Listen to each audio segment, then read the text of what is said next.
All right, so today on the deep dive, we're going to be exploring the transcripts from a couple of entrepreneur interviews. Oh, cool. Yeah, and these were from ScaleUp Radio, and we've got two pretty interesting guests. Kate Enters, founder of Art Can, Okay. and Inge Hunter, who started Clue Content. Nice. So ScaleUp Radio, just for some quick background, is hosted by Kevin Brent, who also founded Smart90, Mm-hmm. a company dedicated to, I guess you could say, taking a little weight off the shoulders of entrepreneurs, Yeah, I like that. helping them streamline and optimize their businesses. Makes sense. So we're going to sort of extract some key lessons and advice about the challenges of scaling a business from these two entrepreneurs. I think it'll be really interesting to contrast the two because they're coming from such different places and see if there are any similarities in their approaches. Exactly. And that's kind of what we're going to be looking at today. So let's just start with a real quick look at each of their businesses. So first up, Art Can. Kate describes it as an arts organization that helps artists exhibit their work outside the traditional gallery system. Interesting. Yeah. And what's really interesting about this is she's an artist herself. Oh, okay. She found the traditional gallery system very limiting. So she wanted to create something where, artists could control their own destiny. Take the power back. Yeah, exactly. And it sounds like it's really resonating, Yeah. She mentions having a community of over 600 artists from 25 different countries. Wow. They host exhibitions in London. They're expanding to regional groups, Okay. both in the UK and internationally. That's impressive, especially for a nonprofit to Yeah, have grown that much. it is. That's really cool. So in contrast, we have Clue Content. Okay. Inge comes from more of a business growth and marketing background, Mm-hmm. and she really saw a need for content creation that was both high quality Okay. and data-driven. So Clue Content combines video production, social media expertise, and data analytics to deliver measurable results for their clients. I like that data-driven content. It's a bit of a buzzword these days, but I mean, if it's working for them, it's working for them. Yeah, she's a multi-award winning company. Yeah. And they work with everyone from like personal brands to large multi-brand companies. Wow. And she's very open to, wanting to have like a high growth exit strategy. Mm-hmm. So wanting to sell the company at some point. Interesting. Yeah.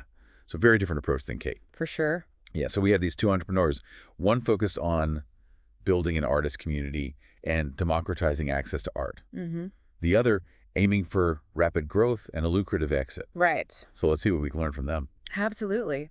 One of the biggest challenges that I think any entrepreneur faces is managing people. Yeah, for sure. And both Kate and Inge had some really interesting things to say about this, even though they're working with very different team structures.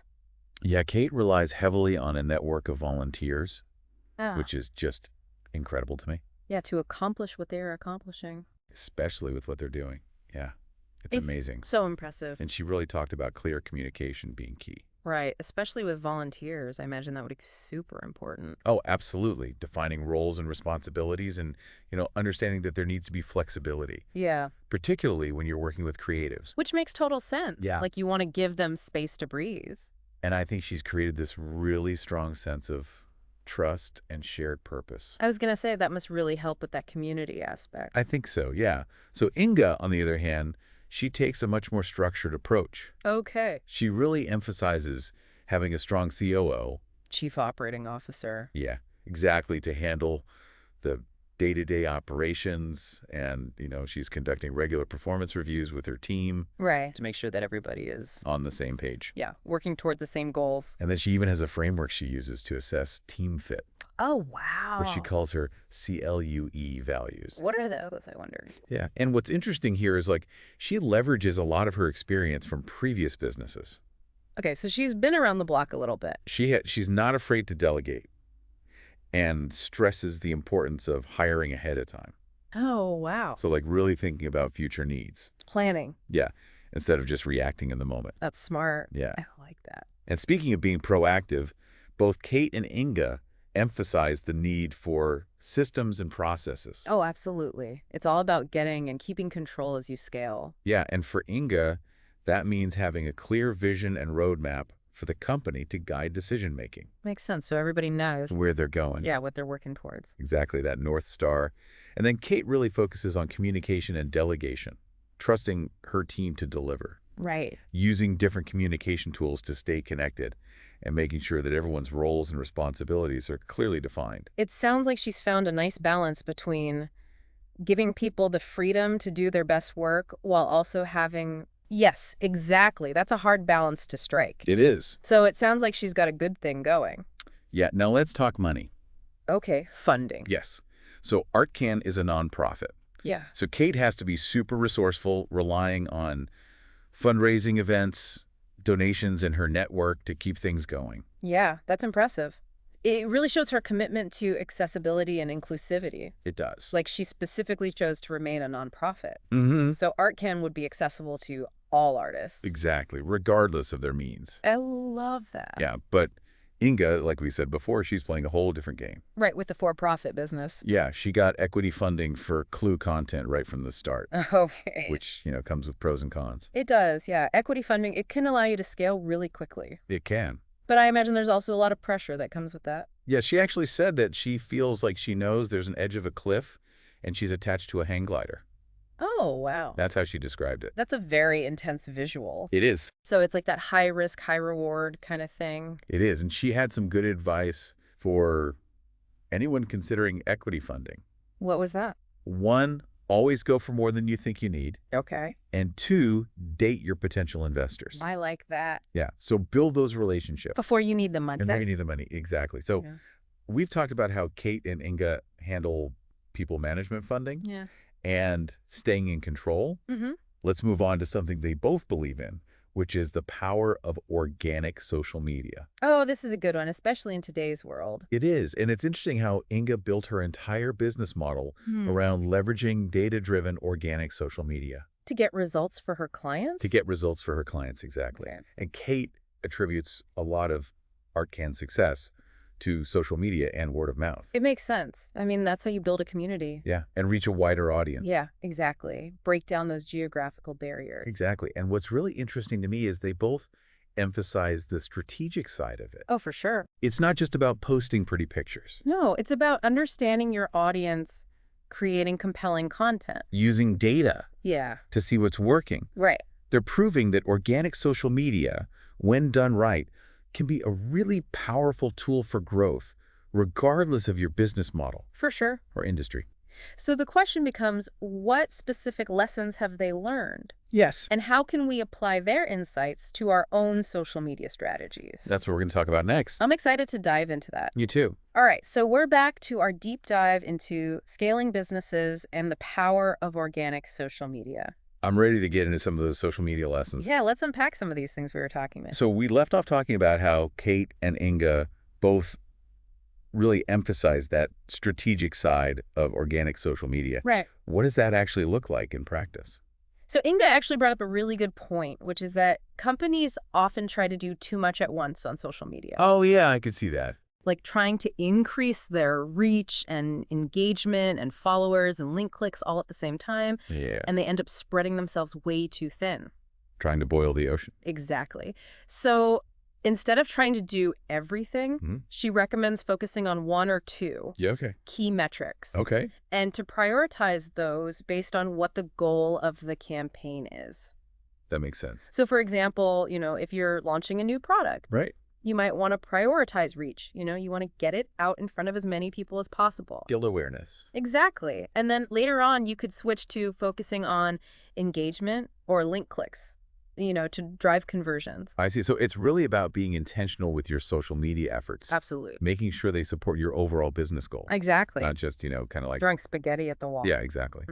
And Inge also mentioned that Clue content actually uses technology to analyze tons of data and predict what kind of content is going to perform best for their clients.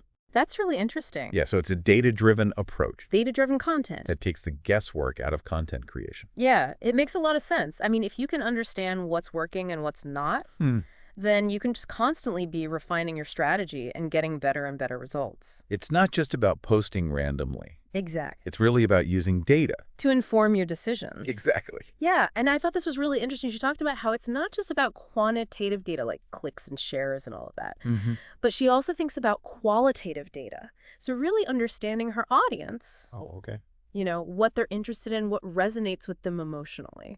That makes sense. Yeah, so it's about understanding the people behind the numbers. Yeah, and then using all those insights and blending that with creativity to craft those compelling stories. Absolutely. The art of storytelling Yeah, exactly. is essential. Now, while Inge's approach to organic social media is very analytical. Dated. Yes. Very data-driven.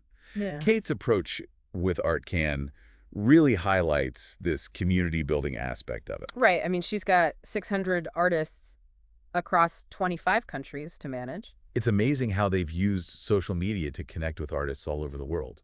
Yeah, and it's not just about connecting with artists. It's about creating a sense of belonging, creating a platform for them to support each other. It really shows how social media can break down those geographical barriers. For sure. And connect people with shared interests and passions. Absolutely. And Kate also talked about how it helps ArtCan reach new audiences. Right, people who maybe are interested in buying art. Yeah, expanding their reach beyond the traditional art world. Exactly. And it's interesting how this actually connects back to what Inge was talking about. Okay.